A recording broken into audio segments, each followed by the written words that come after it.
cérémonie de remise des drapeaux des contingents de la MINUSCA et MINUSCO en partance de la République démocratique du Congo et de la République centrafricaine s'est tenue ce vendredi 3 mai 2024 à la caserne Samba Djeri Diallo Dakar. La cérémonie a été présidée par le général de brigade Papa Diouf, haut commandant en second de la gendarmerie nationale et sous-directeur de la justice militaire. Elle marque également l'épilogue du processus de mise en condition opérationnelle des 3 unités de police constituées de la gendarmerie nationale. Elle marque également le terme de la formation et des textes opérationnels qui précèdent le déploiement sur les théâtres d'opération de maintien de la paix en République démocratique du Congo dans le cadre de la MONUSCO et en République centrafricaine dans le cadre de la MINUSCA. Pour le général de brigade Papa Diouf, haut commandant en second de la gendarmerie nationale et sous-directeur de la justice militaire, la remise de l'emblème national traduit la volonté du commandement de délivrer ces dernières instructions et recommandations à un personnel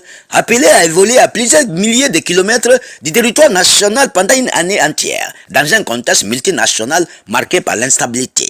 Souligne le général Papa Diouf, tout en rappelant que toutes ces unités viennent de parachever une préparation de pré-déploiement de 3 mois, composée de 3 unités constituées de police de stabilisation communément appelée FPI. Répartie comme suite, une FPI, la 5e déjà, en partance pour la MINUSCA, en République centrafricaine, et des FPI, les 17e destinés à la MINUSCO, en République du Congo. Ces forces de police constituées comptent chacune 180 officiers et sous-officiers de la gendarmerie nationale, ce qui totalise 540 personnels militaires.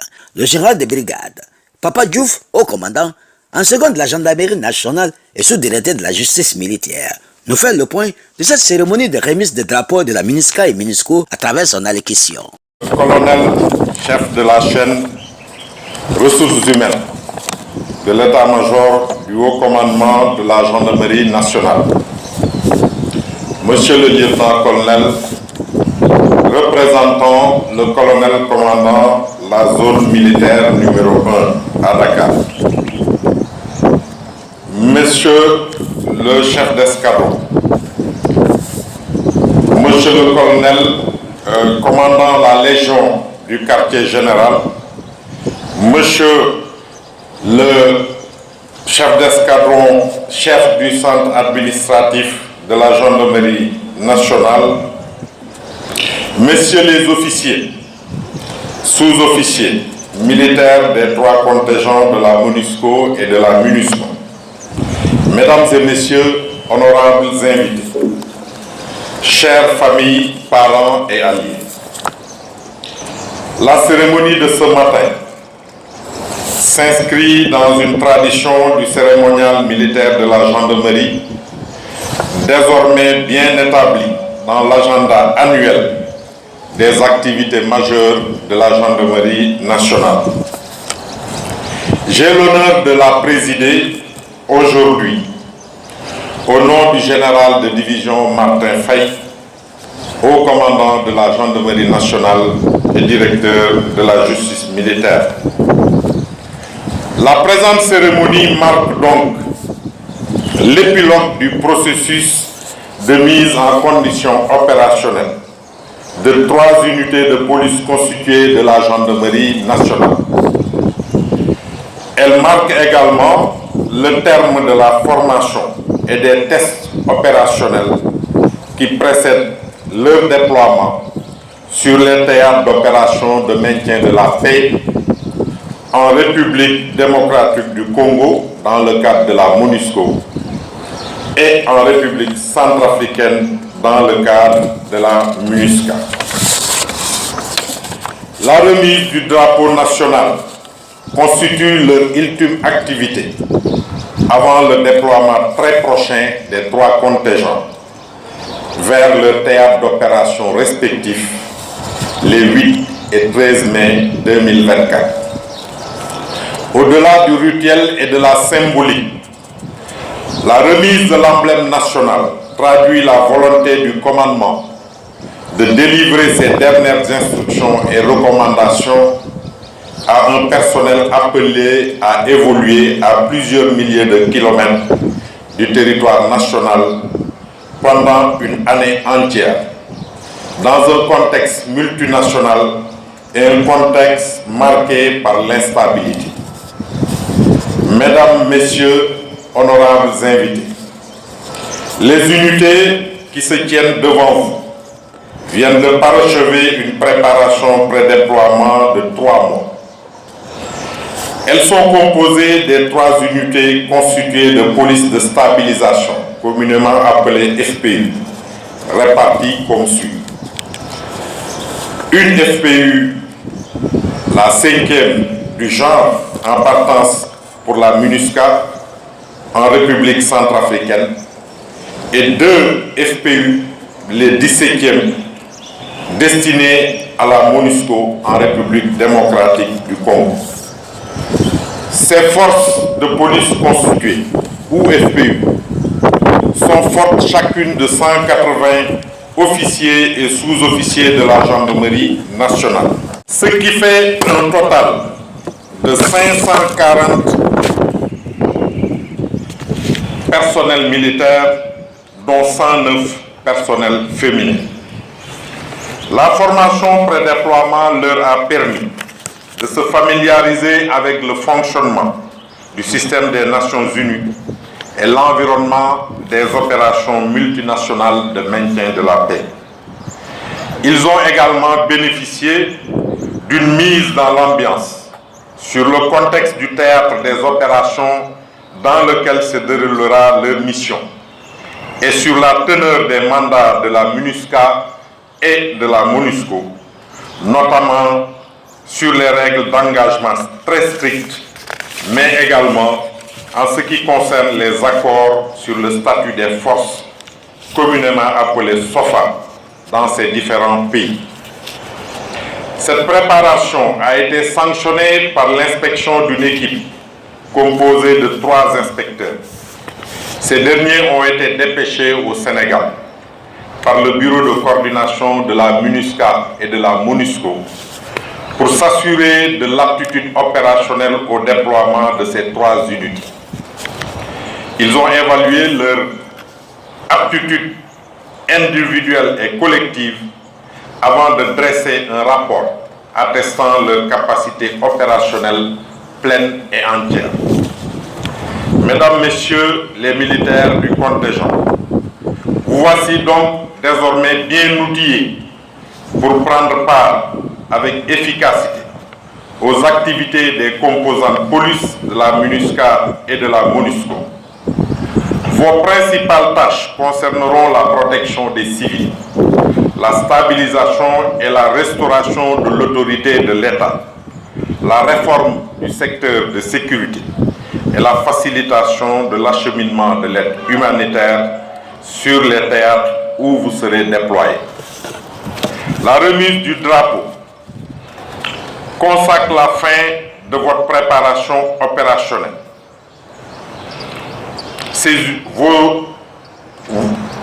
Ces 2 unités fortes de 280 officiers et sous-officiers de gendarmerie ont donc fini de suivre une préparation pré-déploiement qui leur a permis de se familiariser, comme je disais tantôt, avec les valeurs du système des Nations Unies.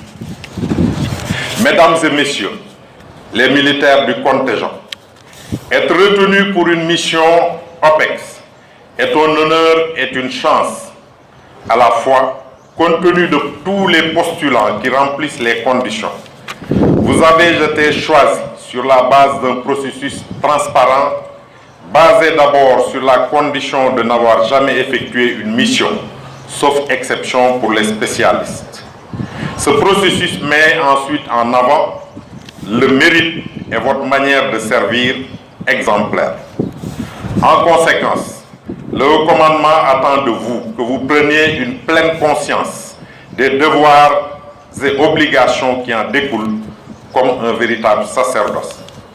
Vous serez particulièrement impliqué dans la protection des civils, la stabilisation et la restauration de l'autorité de l'État en soutien aux polices locales. Au nom du général de division Martin Faye, haut commandant de la gendarmerie nationale et directeur de la justice militaire, je vous exhorte à cultiver et à préserver les valeurs auxquelles vous avez adhéré, en choisissant de servir dans les forces armées en général et dans la gendarmerie nationale en particulier. Vous devez adopter en tout lieu et en toutes circonstances un comportement exemplaire dont le fil d'Ariane sera le sens élevé de l'honneur, le professionnalisme, la discipline, la disponibilité, le courage et l'abnégation. Vous porterez ces valeurs cardinales en bandoulière, en permanence, aussi bien dans vos cantonnements que lors de vos contacts avec les populations locales et les autres forces de la MONUSCO. À partir de maintenant, vous êtes des diplomates en uniforme, chargés de prolonger le rayonnement de notre pays sur le plan international. Jusqu'à ce jour, tous les contingents qui vous ont précédés sur les différents théâtres ont réussi à relever ce défi. Il n'y a pas de raison que vous n'en fassiez pas autant. Dans cette optique, le commandement veillera tout particulièrement à la discipline et au respect des valeurs qui sous-tendent notre métier en réservant un traitement approprié à tout écart de conduite constaté, quel qu'en soit l'auteur. Les commandants de contingent feront observer une application rigoureuse du Code de conduite des Nations Unies et des règles d'engagement en vigueur. Vous n'userez de la force légitime que de manière graduée, proportionnée et adaptée, conformément aux conventions internationales, mais surtout en dernier recours, comme le dernier argument quand tous les autres moyens ont échoué. Je reste convaincu que la qualité de la formation que vous avez reçue ces derniers mois vous sera d'un apport crucial tout au long de votre séjour. C'est pourquoi je voudrais profiter de cette tribune pour féliciter chaleureusement le commandant du Centre national d'entraînement des forces d'intervention de la gendarmerie nationale, SNEFIGEN, qui a mené à bien votre formation dans son ensemble en conformité avec les standards internationaux. Je voudrais également saluer les efforts déployés par les organismes de soutien dans leur diversité. Le Centre administratif de la gendarmerie nationale, CAGN, le Centre de soutien à la mobilité, CSM, le service de santé de la gendarmerie nationale, SSGN, qui ont grandement contribué au bon déroulement du programme, sans oublier naturellement la chaîne ressources humaines de l'état-major du haut commandement de la gendarmerie qui a mené à bien l'ensemble du processus de sélection. Au nom du haut commandant de la gendarmerie nationale et directeur de la justice militaire, le général de division Martin Faye, j'exprime ma reconnaissance et toute ma gratitude au chef d'état-major général des armées pour la contribution importante apportée par les armées à la formation pré-déploiement, avec des instructeurs qualifiés ainsi que la mise à disposition des médecins devant accompagner les 4 unités de police constituées.